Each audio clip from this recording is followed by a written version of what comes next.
4 years ago, something happened that radically shifted my perspective. One moment I was one person, and 35 minutes later I was someone completely different. Those 35 minutes had the power to change my mind forever, make me suddenly aware of a thought that never left and started to influence everything I do. Hi guys, I'm Passo, musician and video maker. Today's video is a personal one, I think the most personal one. Today I'm sharing a story with you, a story that had the power to split my life in two parts, a before and an after. If you've seen the very first video on this channel, you know that I'm also a musician. I graduated from a conservatory, spent years traveling the world performing classical guitar recitals. 5 years ago, on my way back from one of these trips, during a flight from Buenos Aires to New York, I experienced 45 minutes that changed my life. A massive turbulent hit just after takeoff, air pockets, oxygen mask, dropping, flickering lights, and most of all, the pilot's voice over the intercom that clearly betrayed his anxiety and uncertainty about the situation. I don't want to go into too much detail because even now, I still feel deeply uneasy about those memories. I don't want to pass that feeling on those of you watching.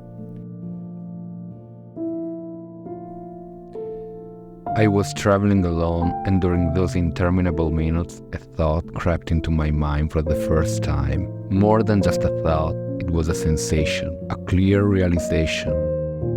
Life has an end.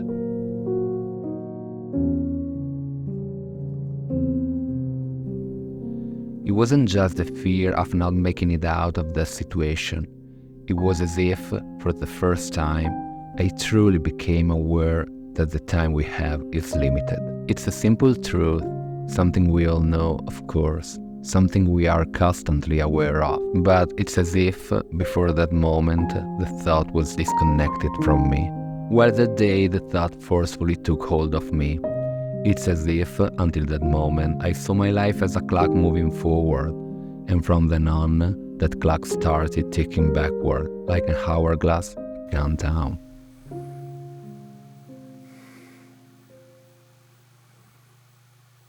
And this changes everything. It changes how you go to bed at night, how you wake up in the morning. I began to obsessively think about what I wanted to leave behind, about the meaning of what we do and the purpose. Yes, because everything, seen from this perspective, risks losing its meaning. Everything risks becoming superfluous, insignificant.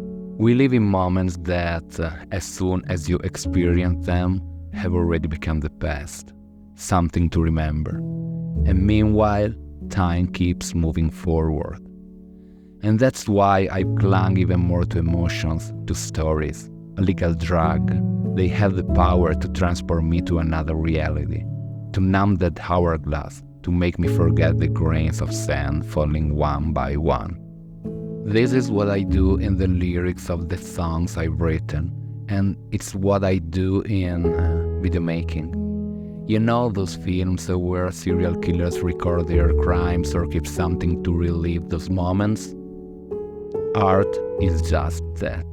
It's an attempt, a quest for peace, a way to give meaning to this journey, creating something that can outlast time and space, creating something bigger than the hamster wheel we run in every day.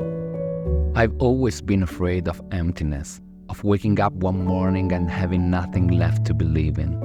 But since that day, I've started fearing another specter, one that, when mixed with emptiness, becomes a formidable enemy: time. I have so many beautiful reasons to be happy, to not think about the passing of time, but every now and then these fears resurface, whether it's after months or just days. Going back to the airplane, the period following that event wasn't easy. I had to put in a lot of work to move past that experience, to get back on a plane and to learn to live with the guest that had entered my life. Today, I can get on a plane again, and that roommate is still there, but now, more than ever, Emotions are a fuel I can and don't want to live without. Every day is an opportunity to create, not just consume. To live authentically, not merely survive. Yes, because one day, the last grain of sand will fall from that hourglass, and on that day, I don't want to have any regrets. Guys, making this video was difficult. It took me a lot of time, and I've been putting it off for about a year. It's always challenging to talk about something personal, even more so when it's about a difficult experience that deeply affected you. So if you like the video, if you enjoyed the video, give me a sign, subscribe to the channel, and I hope to read your thoughts in the comments. Now it's time to go out and hit record, and see you in the next one. Bye.